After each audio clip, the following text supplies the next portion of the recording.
Aline, quem é que vai falar e o que a gente pode esperar do treino de hoje?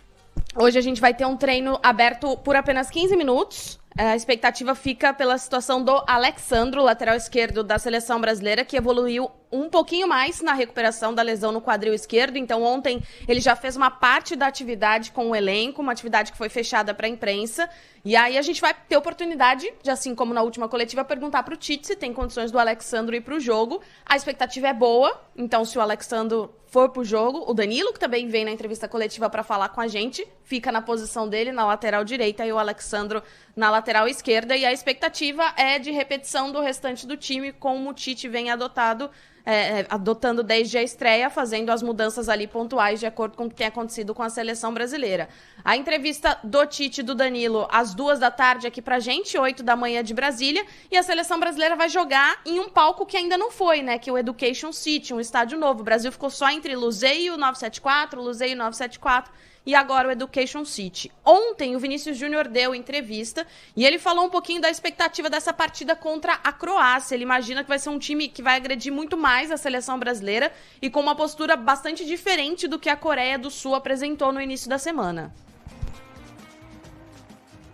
Cada jogo eu acredito que a gente tem que melhorar. E agora um adversário completamente diferente da Coreia, onde vão vir com bloco baixo para tentar tirar a nossa arma, que é a qualidade que a gente tem no ataque, né? Então, cada jogo a gente tenta melhorar bastante. O professor faz tudo para facilitar para a gente, né? Dá tudo muito fácil no que a gente tem que fazer durante os jogos. E eu falo por mim, né? Tenho 22 anos e tenho que evoluir a cada dia, tento evoluir a cada treinamento, a cada jogo. E nessa Copa eu tenho aprendido bastante que é importante estar concentrado nos jogos desde o início até o fim. E tem um jogador do outro lado que o Vinícius Júnior, Casemiro, o Rodrigo conhecem bem, né? Que é o Luka Modric. Inclusive, quando ficou definido que seria Brasil e Croácia agora nas quartas de final, Rodrigo fez um post pro Modric com um abraço, falando a gente vai se ver, vai se encontrar. E o Vinícius Júnior falou também sobre enfrentar o Luka Modric, a Croácia atual vice-campeã mundial, e o Modric que chegou a ser eleito o melhor, né? Então, o Vinícius Júnior falou um pouquinho do companheiro de equipe. Sempre é muito difícil jogar contra jogadores de grande qualidade. E o Luka Modric sempre me ensinou bastante, né? Continua me ensinando no dia a dia e faz de tudo para eu seguir evoluindo. E eu pego ele de espelho que um cara com 37 anos jogar no nível dele é algo muito raro, mas que ele, Cristiano, Thiago Silva aqui com a gente, jogadores que têm uma idade que já não era normal, tá virando a normalidade pra gente. A gente fica feliz por isso e eu fico feliz de jogar contra ele e que vença o melhor. E que vença o melhor. E a seleção brasileira, então, encerrando essa preparação hoje, Megali, com esse treino que a gente só tem acesso aos primeiros 15 minutos, então geralmente é um aquecimento ou até uma atividade já inicial. A situação do Alexandro ele fez esse trabalho com o grupo ontem, mas ainda não situação de choque, não situação de confronto, assim, realmente de disputa de bola. Então, se isso acontecer hoje, a gente vai ouvir do Tite, mas aí a tendência é que ele vá pro jogo. Coutinho, outros treinadores não hesitam em mudar o time quando muda a fase. Agora, mata-mata, é importante a gente ter uma defesa mais sólida, etc. O exemplo que me vem à mente é 94, quando o Parreira trocou o Raí, que não vinha tão bem com a 10, pelo Mazinho, e deixou a seleção mais sólida, mais defensiva. Funcionou, o Brasil foi campeão naquela ocasião. Não é a cara do Tite mudar o time. A gente imagina que a escalação deva ser com os titulares mesmo, né? Imagino que sim. Não é a cara do Tite mudar o time. Não é a cara do Tite mudar o time. Se ele puder, como disse a Aline, ele vai escalar o mesmo time que estreou na Copa do Mundo. Ele tendo os jogadores à disposição, deve ter os jogadores à disposição, deve ser a mesma equipe que abriu a Copa do Mundo aqui em Doha, no Catar, né? Definitivamente não é o estilo do Tite mudar a equipe. É estilo do Van Gaal, por exemplo. A Holanda é um grande ponto de interrogação na partida que também acontece amanhã contra a Argentina. O Van Gaal não tem o menor pudor de mexer em 4, 5, 6 posições se for preciso. Coutinho, o que você tem preparado pra gente ontem? Foi bacana a reportagem do cabeleireiro, hein? Contou altas histórias legais, seu cabelo tá lindo. O cabelo demora pra ficar bacana, né? Quando a gente sai do cabeleireiro, a gente sai com aquela cara esquisita, né? Parece que não é a gente. Depois vai assentando. Olha como o Coutinho tá bonito agora, tá parecendo um Backstreet Boy. Mais ou menos, né? Ficou... O cabelo tá legal, o resto é que não ajuda. Mas foi bacana, foi bacana. O Yurizinho é uma figuraça, cara. Ele fala bem pra caramba, contou alguns bastidores. O que eu achei mais interessante foi ele falando que ele funciona como um psicólogo dos atletas, que ele ouve de todo tipo de história, dá conselho, e que quando começa o hino, todo mundo tá ali nervoso, pensando se o Brasil vai jogar bem, se vai pressionar, se vai sair logo o gol, e ele fica nervoso, apreensivo, olhando pro cabelo da rapaziada para ver se tem algum fio solto, se tem alguma coisa esquisita. Eu achei isso muito interessante. E a última coisa é que ele vai levar a malinha dele com todos os apetrechos. Olha o pessoal acelerando aqui, isso quase não fala. Ele vai levar os apetrechos para a final, se tudo der certo, o Brasil estiver lá, vai deixar ali num armário trancado, e se alguém fala assim, olha, Hexa, quero escrever Hexa na minha cabeça, ele vai correndo no vestiário e vai fazer, vai ter a festa ali, um corte especial na hora. O Yuri tá escalado para a final. O Brasil nem chegou, mas ele já tá escalado. Pelo amor de Deus, só escreve esse Hexa quando o Hexa estiver na mão, quando a taça estiver na mão do capitão. Vai ser o Thiago Silva, né, Aline? Thiago Silva agora até o final da... Só depois que o Thiago Silva já tiver levantado essa taça, porque dá um azar você ficar fazendo essas coisas antes. O Coutinho sabe, né? Porque o nosso time, o São Paulo, aliás, o meu, colocava lá a bandeira do Japão nos Jogos da Libertadores, a gente vai ser tetracampeão, isso dá uma agorada. Ô, Coutinho, mas saiu o árbitro do jogo de amanhã, né? Michael Oliver, um árbitro que tem nome de ator, né? Michael Oliver é o árbitro inglês, para quem tá na live, esse figuraça aí, que vai apitar o jogo entre Brasil e Croácia, sexta-feira, meio-dia, horário de Brasília, também conhecida como amanhã. É um árbitro que gosta de dar um cartão amarelo, então os jogadores do Brasil que fiquem espertos, viu? Como gosta de um cartão amarelo? Na Premier League, na primeira divisão de elite do campeonato inglês, ele distribui cartão pra caramba, amarelos, vermelhos, e aqui na Copa do Mundo ele apitou 2 jogos, teoricamente tranquilos. México 2, Arábia Saudita 1, ele distribuiu 8 cartões amarelos nessa partida, e Costa Rica 1, Japão 0. Foram mais 6 cartões amarelos distribuídos nessa partida, então os brasileiros que fiquem espertos ou não, os habilidosos brasileiros que vão pra cima do cintura dura da Croácia, porque ele vai dar amarelo. Se algum time aí tem tendência a fazer mais faltas, será o da Croácia, né? O time do Brasil é muito rápido e a Croácia é um time muito fechado, muito difícil de ser batido. Vai ser um jogo muito interessante e agora a gente vai saber como é que tá a visão do lado de lá, da imprensa croata, a respeito da partida de amanhã. O técnico da Croácia já disse que ele considera a seleção a melhor dessa Copa do Mundo, a seleção brasileira, e que é assustador ter de enfrentar jogadores com tanta qualidade. E os colegas, Marcelo Duó, bom dia pra você. Bom dia, Megali, Coutinho, Aline, todo mundo que está ouvindo, Carla, Sheila, todo mundo que está ligado aqui no na Band News FM. A imprensa croata tem uma visão, assim como a gente promove o jogo e tudo mais, olhando os pontos fortes do nosso time e olhando os pontos fracos do adversário, né? Tava dando uma olhada, e faz parte da nossa preparação também acompanhar o que eles estão falando do lado de lá. Um dos principais diários, especificamente de esportes da Croácia, é o Sports News, que traz uma manchete, até destaquei aqui para a gente colocar na live a manchete, lógico que eu traduzi para o inglês, não sei croata de cabeça, mas eles dizem o seguinte: uma oportunidade de ataque. O Brasil é um time quase perfeito, mas tem 2 pontos fracos. E a foto acima da manchete é Militão e Daniel Alves. E na visão deles, inclusive citando aspas do próprio técnico Tite, dizendo que são hoje os 2 melhores jogadores ao lado do Danilo que ele tem nessas posições, a reportagem fala sobre a carência que o Brasil tem, a seleção brasileira tem, não só nessa Copa, mas o futebol brasileiro como um todo, de grandes laterais, não especificamente do lado direito, mas de grandes laterais. Mas o texto indica um caminho para o treinador da Croácia para atacar aquele lado direito, com o Militão, um zagueiro, entre aspas, improvisado, ou o Daniel Alves jogando por ali. Por outro lado, a imprensa croata também olha para o seu próprio time e tem preocupações, e a parte física é a principal delas, não só pela experiência de alguns jogadores, o Luka Modric já é um cara bastante veterano, mas pela sequência que a Croácia está tendo, jogando prorrogações novamente, né, como o Megali destacava ontem, né, no Jornal da Band News FM, são muitas prorrogações que esse time vem disputando ao longo do tempo e nessa Copa do Mundo acabou de passar por uma cobrança de pênaltis e isso pode trazer consequências.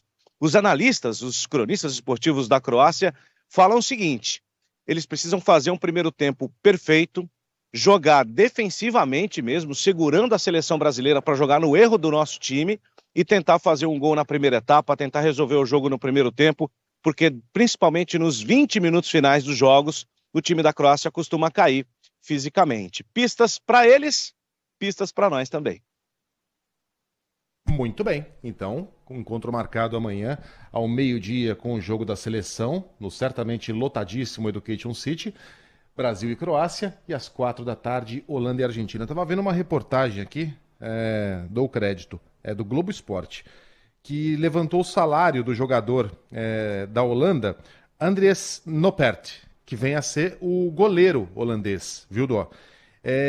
Eles foram atrás de quanta grana o cara ganha, do salário dele, e o salário... que loucura!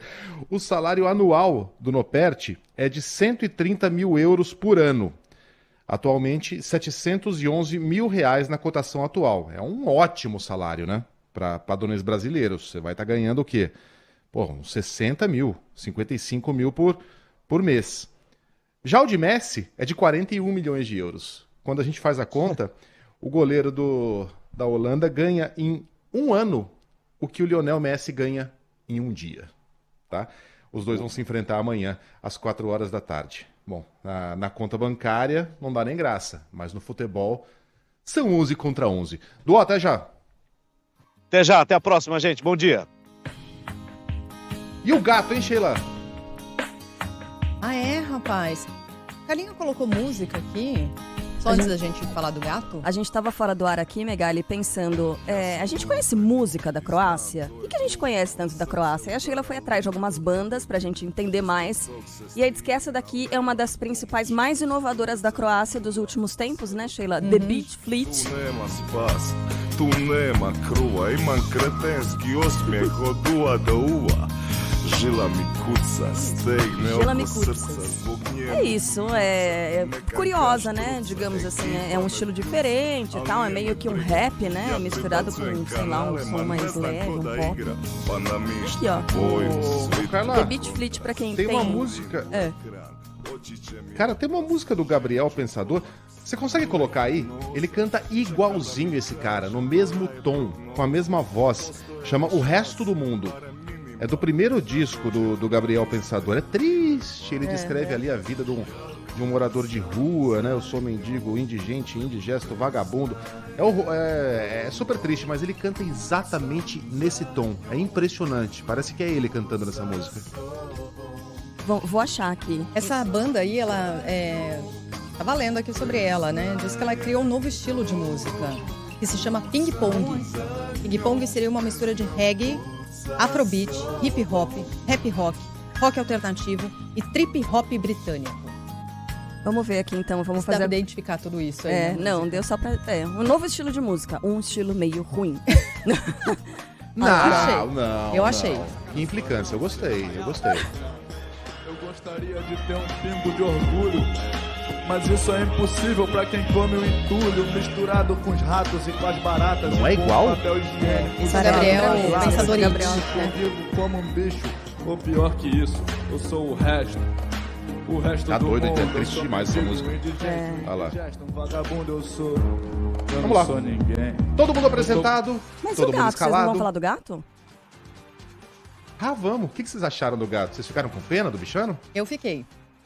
Do que a gente tá falando? Vamos explicar, né? Pra quem não pôde acompanhar ontem, a gente tá até exibindo as imagens, né? Foi durante a coletiva do Vini Júnior. Apareceu um gatinho ali, bem em cima da mesa, né?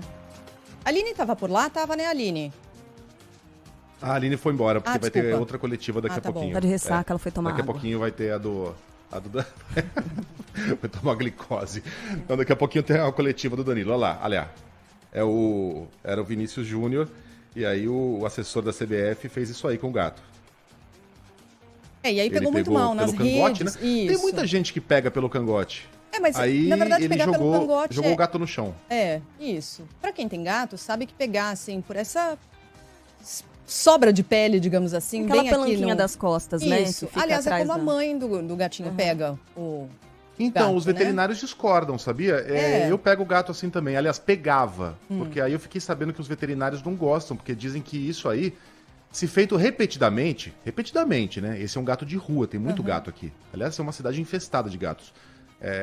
Certamente não é pego toda hora, então não tem problema. Mas se você fizer isso repetidamente, você pode agravar, você não vai causar nenhum problema de saúde no gato, mas você pode agravar problemas que ele já tenha, por exemplo, no trato urinário. Olha. É improvável, mas se o gato for seu, convém você não fazer isso o tempo todo. Convém não fazer com Quanto nenhum, a não precisa jogar- ser seu, né, gente? E assim, pra mim, a cena... pegou mal mesmo, porque assim, embora ele... eu peguei do jeito que se recomenda, mas, cara, ele joga o gato no chão, ele lança o gato no chão. Mas é gato, Sheila. E daí? É gato, ele jogou da altura Ele de uma foi mesa. bruto. E daí que gato cai em pé. Pode cair gato em pé, você não pode pegar segue com o jeito. jogo. E você não pode deixar o gato lá, gente? Tava atrapalhando o gato, por acaso? Eu também, Ai, eu também não gente. vejo problema nenhum em deixar o gato lá. Acho que ele perdeu a chance de fazer uma coisa bacana, Isso, bonitinha, pois é. brincar, né, com o gato. Olha, o gato da sorte, de repente até virava um mascote, né? Mas eu não acho que ele maltratou o bichano, não. O gato você joga mesmo. O gato você pode jogar de cima de uma laje, ele cai no chão. E pra ele é que nem descer um degrau. Não causa problema nenhum. Da altura que o assessor jogou, nada. Pode parecer feio, fosse um cachorro, se esborracharia no chão. Mas pra gato, não tem problema. Eu não maltratou o bichano, não. A cena Não foi queria feia, ser seu gato. mas não houve maltrato.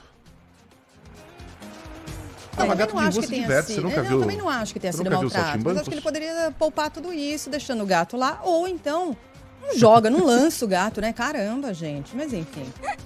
Aí Cara, o ouvinte sabe o que eu Alexandre mandou assim, Megali. Miau. Tá falando que é mimimi. Eu concordo. Tem muita gente falando que é Eu mimimi. concordo. Sabe o que eu acho? Eu acho que a gente tá problematizando coisas que não são problemáticas. Isso é problema de país rico. Sabe país que tem tudo à disposição? Tá tudo funcionando. E fala, ele tratou mal o gato. Ele comeu carne... Como tá tudo bem aqui na Copa do Mundo, a seleção tá jogando bem, tá nas quartas de final, a gente fica se preocupando com isso. Ótimo! Pior seria se a gente estivesse se preocupando com o zagueiro que deixa passar, com o goleiro mão de alface, com o atacante que não bota a bola pra dentro. Enquanto a gente estivesse se preocupando com um gato que foi jogado de meio metro de altura, a Copa do Mundo vai muito bem. Vamos lá? Só tem gente Olha, aqui todo mundo falando. apresentado. Tem, e o nosso colega Bruno Marum, de BH, também mandou mensagem dizendo o seguinte: o Conselho de Medicina Veterinária emitiu uma nota dizendo que é o jeito correto de se pegar um gato desconhecido para que a pessoa não seja arranhada. Isso, exatamente. Então aí tudo bem, Faz pegou sentido. ali, colocou no chão, seria a melhor Isso. alternativa, né? Então tá. Mas chegamos coloca todos. no chão, Ai, não não joga. joga consenso. certinho. Enfim, Tá bom. gente, eu tô adorando a Isso é polarização. gato de rua, malandro pra caramba.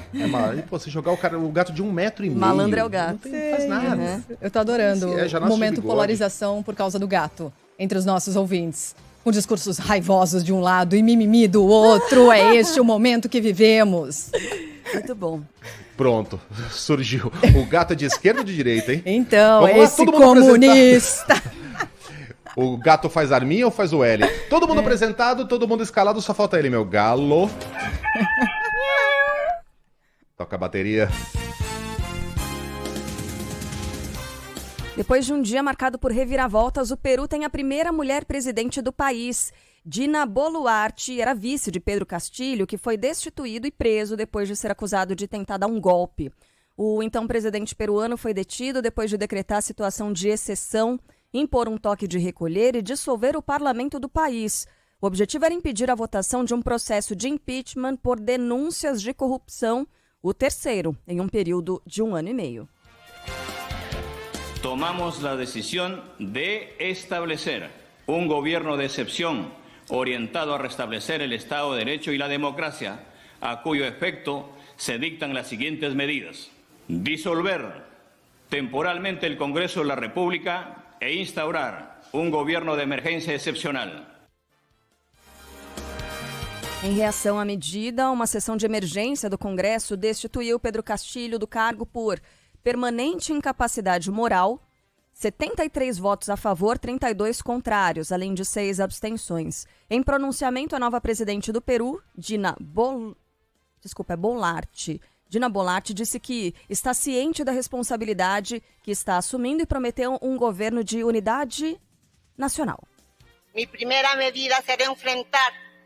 primeira medida é enfrentar a corrupção em todas as dimensões. Tenho visto com repulsa como a imprensa e os órgãos judiciais denunciam atos vergonhosos de roubo contra o dinheiro de todos os peruanos.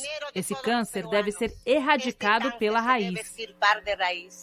Pedro Castilho chegou à presidência do Peru em julho do ano passado com um discurso de esquerda, depois de liderar uma greve de professores. No entanto, o político também tem posições conservadoras, como a crítica ao casamento entre pessoas do mesmo sexo. Ele derrotou por uma diferença de apenas 44 mil votos a candidata da direita, Keijo Fujimori, filha do ex-presidente Alberto Fujimori. O professor de Relações Internacionais da ESPM, Leonardo Trevisan, falou sobre o assunto, afirmou que a situação no Peru é resultado da falta de apoio e de legitimidade de Pedro Castilho no legislativo. Há um componente essencial no discurso de Castilho que nós precisamos mencionar: os militares. Observe que ele não tem nenhum apoio militar, ele não fala de apoio militar, não nomeia esse apoio militar e há um silêncio relativo a isso ao longo de todo o último ano. Só corrigindo, candidata da direita, Keiko Fujimori, né? O cientista político Moisés Marques destaca que mesmo com a crise política no Peru, o país continua tendo ótimos indicadores de crescimento econômico. Essa é uma questão recorrente no Peru, que vive uma crise política sem precedentes. E lembrando que tem um paradoxo no caso do Peru, né? Apesar de tudo isso, a economia é uma das que mais cresce na América Latina. No ano passado cresceu 13,3%. Então a gente tem um paradoxo no Peru, um país ingovernável politicamente, mas governável economicamente. Ao longo do jornal a gente tem mais repercussões, né, do que está acontecendo agora no Peru. E de volta à nossa realidade brasileira, o julgamento da constitucionalidade do orçamento secreto vai ficar para a semana que vem. Destaque é de João Pedro Melo. O Supremo Tribunal Federal retoma na semana que vem o julgamento das ações que questionam o chamado orçamento secreto. Até o momento, os ministros não votaram sobre o assunto e somente foram feitas sustentações orais sobre esse tema. O argumento dos partidos que ingressaram com a ação no STF é de que o mecanismo não traz transparência e fere a Constituição. O advogado-geral da União, Bruno Bianco, destacou que não há qualquer comprovação de que o orçamento secreto é inconstitucional. Uma vez demonstrado o amparo constitucional e também a base legal que dá suporte às emendas de relator geral, cumpre agora enfatizar que esse regime não ofende, em nosso entendimento, princípios constitucionais, em especial com o aperfeiçoamento e com os aperfeiçoamentos, melhor dizendo, efetivados após a decisão cautelar desta Suprema Corte, nestas arguições já muito bem tratadas aqui no dia de hoje. Bom, a PEC da transição foi aprovada no Senado, então segue agora para análise na Câmara dos Deputados. Fala aí, Márcio Rocha. A PEC do Bolsa Família será agora analisada pela Câmara dos Deputados, depois de ser aprovada pelo plenário do Senado em 2 turnos. Pela proposta aprovada pelos senadores, o teto de gastos foi ampliado em 145 bilhões de reais para acomodar o Bolsa Família, além de outros programas sociais. Além disso, a proposta de emenda à Constituição vai valer por 2 anos, ou seja, 2023 e 2024, e o novo governo tem até o fim do mês de agosto do ano que vem para apresentar um novo regime fiscal. Membro da base de apoio do próximo governo, o senador Humberto Costa negou que agora os gastos públicos vão disparar. Manter a proporção do gasto em relação ao produto interno bruto próxima a 19%, de modo que não se pode falar em descontrole dos gastos. O ministro Dias Toffoli, do Supremo Tribunal Federal, dá um prazo de 72 horas para que o governo federal dê explicações sobre o não pagamento de mais de 200 mil bolsas de mestrado, doutorado e pós-doutorado. O dinheiro deveria ter sido depositado ontem, mas não foi por causa daquele bloqueio no orçamento da CAPES, né, que é o órgão ligado ao MEC, que trata justamente do aperfeiçoamento do ensino superior. O Ministério da Educação afirma que o contingenciamento foi determinado pelo Ministério da Economia para que seja cumprida, né, a regra do teto de gastos. Ontem, o presidente da Associação Nacional dos Dirigentes das Instituições Federais de Ensino Superior, Ricardo Marcelo Fonseca, conversou aqui com a gente, disse que alguns pagamentos foram liberados. Eles são do Plano Nacional de Assistência Estudantil. Houve uma portaria editada ontem pelo Ministério da Economia que realocou alguns recursos claramente insuficientes para cobrir todo o rombo das universidades, mas que atribuiu alguns recursos ao Ministério da Educação, 300 milhões de reais. A notícia que tive da Subsecretaria de Planejamento Orçamentário do MEC é que esses recursos, antes de tudo, serão destinados para pagamento dessas bolsas assistenciais do PNAES. E isso será feito logo a partir de amanhã. O drama, que era absoluto em todos os cantos das universidades, agora pelo menos é amenizado para esses estudantes com maior vulnerabilidade. Esse pagamento, portanto, começa a ser processado amanhã. O governo Bolsonaro passa a ser o maior devedor do Tribunal Penal Internacional sediado em Haia, na Holanda, depois de deixar de pagar a contribuição anual do Brasil. Os dados são do grupo que trata das relações exteriores na equipe de transição para o futuro governo. A dívida brasileira está na casa dos 120 milhões de reais e o país pode perder o direito a voto na corte. Segundo o nosso colunista Jamil Chad, o Brasil também deve outras instituições internacionais, como a ONU, a Unesco e a Organização Mundial do Comércio. 12 chefes de Estado confirmam presença na posse do presidente eleito Lula no dia 1º de janeiro. Vão curtir o Lula-Palusa. Diga aí, Natália Pazzi. 12 chefes de Estado já confirmaram presença na posse do presidente eleito Luiz Inácio Lula da Silva. Os convites foram enviados na última segunda-feira através do Itamaraty. De acordo com o embaixador Fernando Luiz Lemos Igreja, foram convidados todos os países que o Brasil tem relações. Entre os confirmados até o momento estão Alemanha e Argentina. Segundo a futura primeira-dama Rosângela da Silva, mais conhecida como Janja, o tradicional Rolls Royce usado em posses presidenciais foi danificado pela gestão do presidente Jair Bolsonaro e pode não ser usado por Lula no desfile da posse. Ela relatou, porém, que o petista desfilará em carro aberto.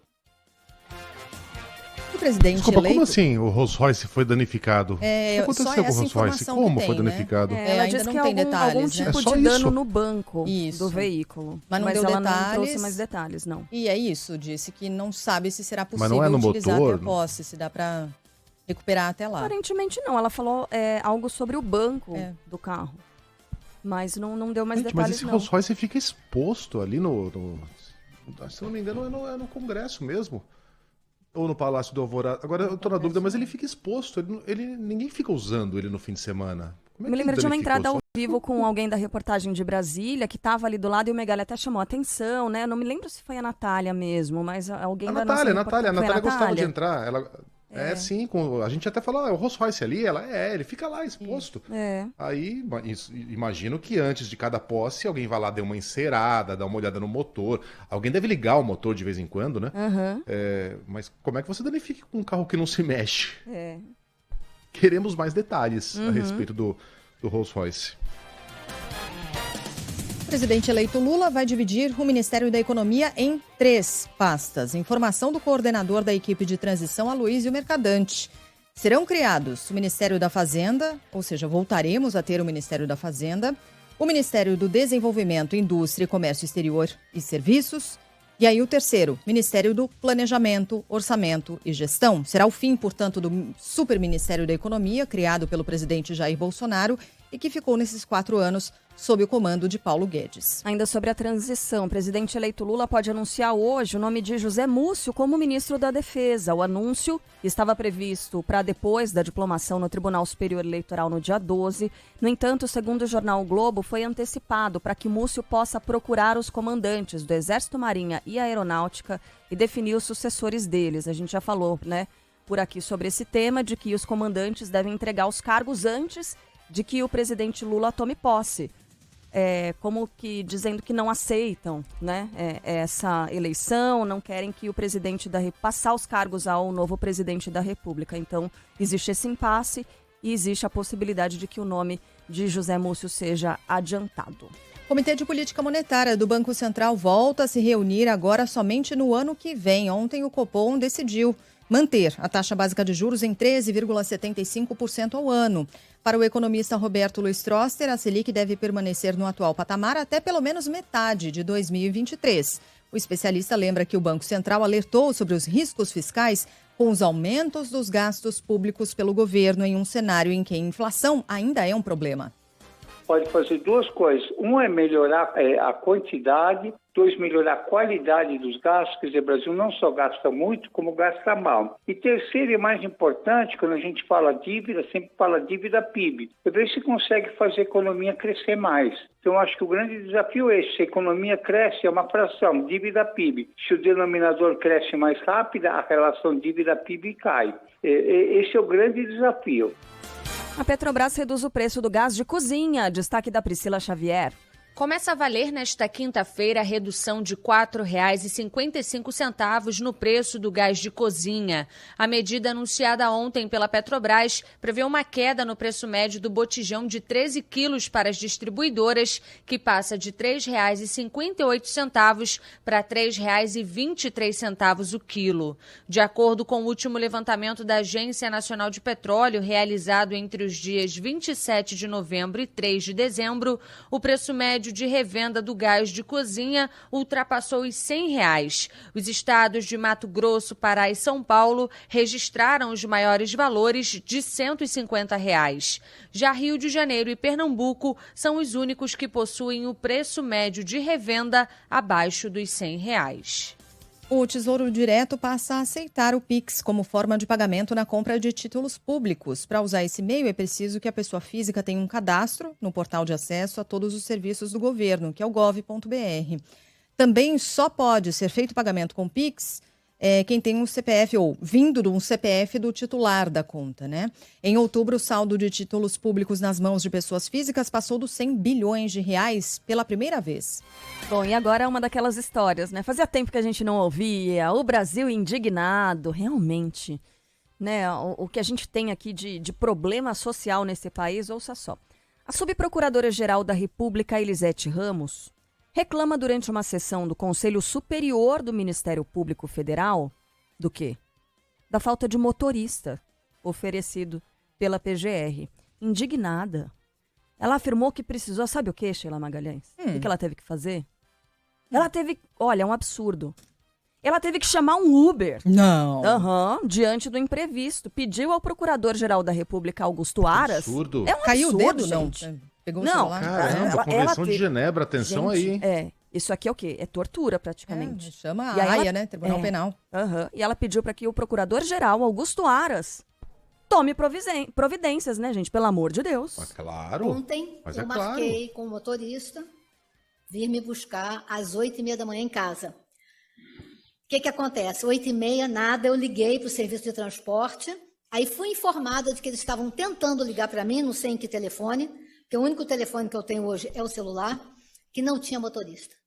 Aí eu falei, o quê? Não tem motorista. O único motorista que tem já está na rua. Aí eu fiquei brava lá. E assim, não, então eu vou ligar para a senhora a hora que o motorista chegar. Imediatamente eu pedi um Uber, vim de Uber. Ah, mas será que o subprocurador não pode andar de Uber? Claro que pode, né? A gente pode. Graças a Deus e felizmente. A gente tem, embora muita reclamação em relação a ganhos aqui, na sua administração, pelo menos, eu acho que nós ficamos bem assim, servidos ou satisfeitos e recebendo o que a gente tinha que receber mesmo, sem choradeira.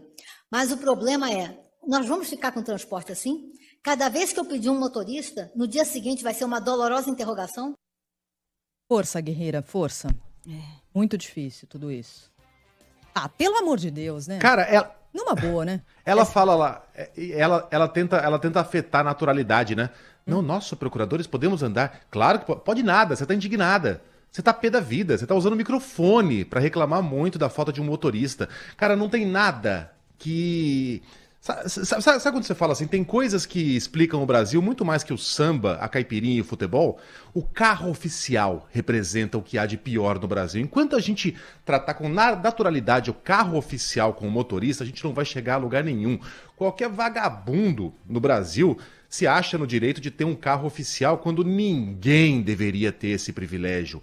E eu digo ninguém. Talvez com exceção do presidente da República, vá lá. O Congresso Nacional deveria ter ali uma frota de 20 carros que serviriam para todos os deputados. 20 carros, 20 motoristas. Quer o carro? Aluga. Olha, vou precisar do carro para tal horário. Até porque o trajeto dessa gente é do Congresso para o apartamento funcional, do apartamento funcional do Congresso, para o Congresso para o aeroporto, do aeroporto para o apartamento funcional. Eles não vão para lugar nenhum.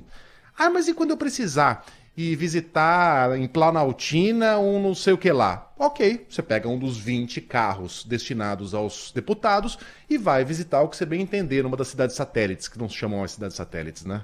Cidades administrativas, não me lembro agora.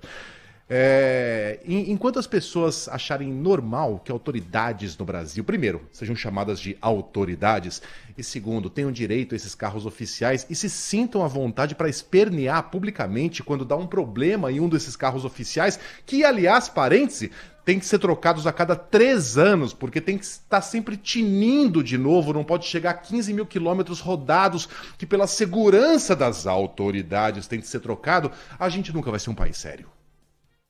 Nunca. E que vergonha, né, dona Lindora? Além de se lambuzar com a... ela é Elisete Ramos, tá? Isso. Elisete Ramos. Nossa, tô confundindo com a Lindora. Pelo amor de desculpa, Lindora. Eu critiquei a Lindora já várias vezes por outros motivos. Ela é Elisete. Dona Lindora, além de se lambuzar com esse privilégio, a gente ainda fica indignada quando ele falha uma vez e utiliza um aparato público para fazer essa reclamação. Eu volto ao início. A Sheila falou tudo com 2 palavras. Força guerreira. O argumento que tem sido utilizado por colegas, né, daí entra aquele papo de corporativismo e tal, é o da segurança, né, que esses carros seriam blindados, que é uma questão de segurança para proteger quem trabalha eventualmente condenando, participando de processos, né, com grandes criminosos e tal, com facções criminosas, não sei o quê. Vá lá, você utilizar o argumento da segurança. Se não me engano, o Augusto Aras recorreu a esse argumento da segurança, né? Augusto Aras chegou a comentar algo sobre isso. Lamentou o episódio, inclusive. O episódio do fato de não ter motorista, né? Diz que alguns integrantes da PGR têm carros e motoristas à disposição por questões de segurança. É evidente que essa deve ser uma preocupação. Agora, quando você está falando de cortes em todas as áreas, e nem sabemos ainda detalhes se houve corte, se não houve corte, deveria haver, porque tem um monte de penduricalho, mas enfim, seja como for, não cai a mão de ninguém pedir um Uber, né, minha gente? Vamos lá, né? E fora, olha pro lado, né? Vamos olhar pro entorno, vamos olhar pra sociedade, não só pro próprio umbigo, o né? descaramento de usar uma sessão como essa e chamar a atenção pro procurador-geral da República. Só tem tanta coisa tudo para resolver antes disso. Então, transfere isso para a iniciativa privada. Se acontece com alguém numa reunião com o presidente, sei lá, da empresa, com alto escalão, você vai falar sobre isso na reunião, na frente de todo mundo, com vários outros assuntos para serem discutidos? Acho que não. Né? Primeiro que não cabe. E aí outra coisa que eu queria chamar a atenção é o seguinte, todos os dias praticamente a gente fala sobre dificuldades do transporte. Em São Paulo, transporte sobre trilhos. Por quê? Porque a gente que não tem poder e utiliza esse transporte todos os dias e é tratado como gado, é tratado como nada todos os dias, tem falha.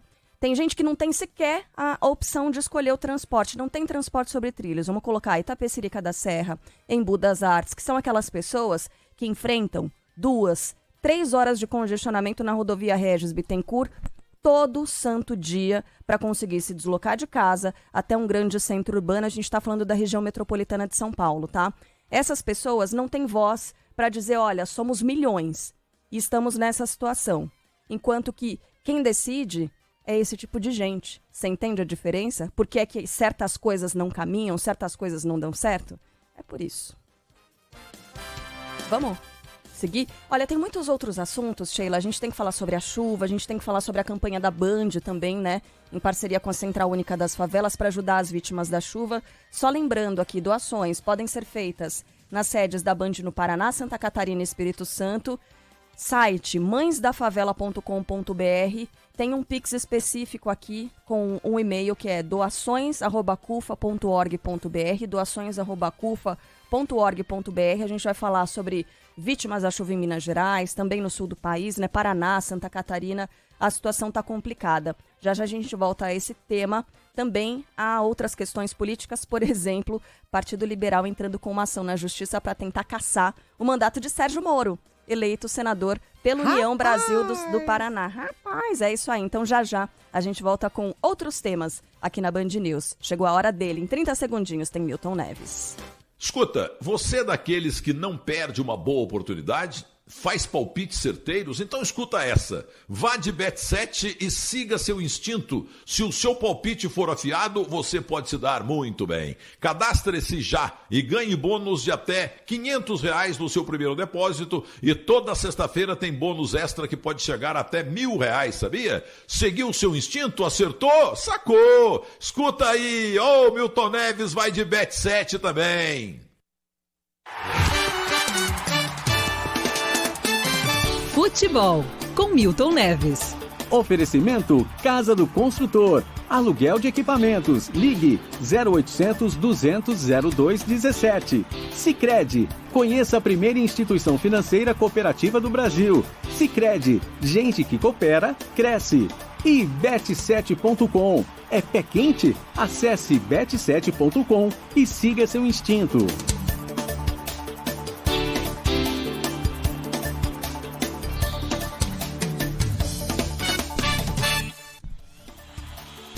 Fala, Milton, bom dia.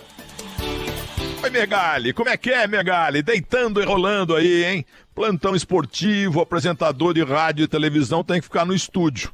Mas eu fiz 4 Copas, entendeu? E é um recorde para plantão esportivo para apresentador de estúdio.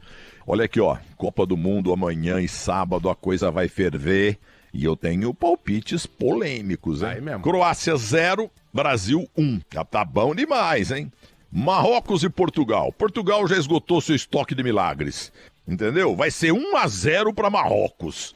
E França e Inglaterra. Rapaz, o canal da Mancha vai ferver. Entendeu? Francês não gosta de inglês, inglês não gosta de francês. É uma rivalidade, né? É igual o Grenal, Fla-Flu, etc e tal. A França vai ganhar de 2-0. Além da classificação brasileira contra a Croácia, vai ser um jogo duríssimo. Temos Holanda e Argentina. Meu Deus, o Brasil passando e a Argentina também. Vai ser um duelo de titãs. 1-0 para a Holanda e os hermanos 1-0 para a Holanda e os hermanos vão voltar cabisbaixos para Buenos Aires, lá da Cádia, Florida, que eu conheço um pouquinho. Sexta e sábado, grandes jogos que você vai acompanhar aqui no Grupo Bandeirantes de Rádio e Televisão.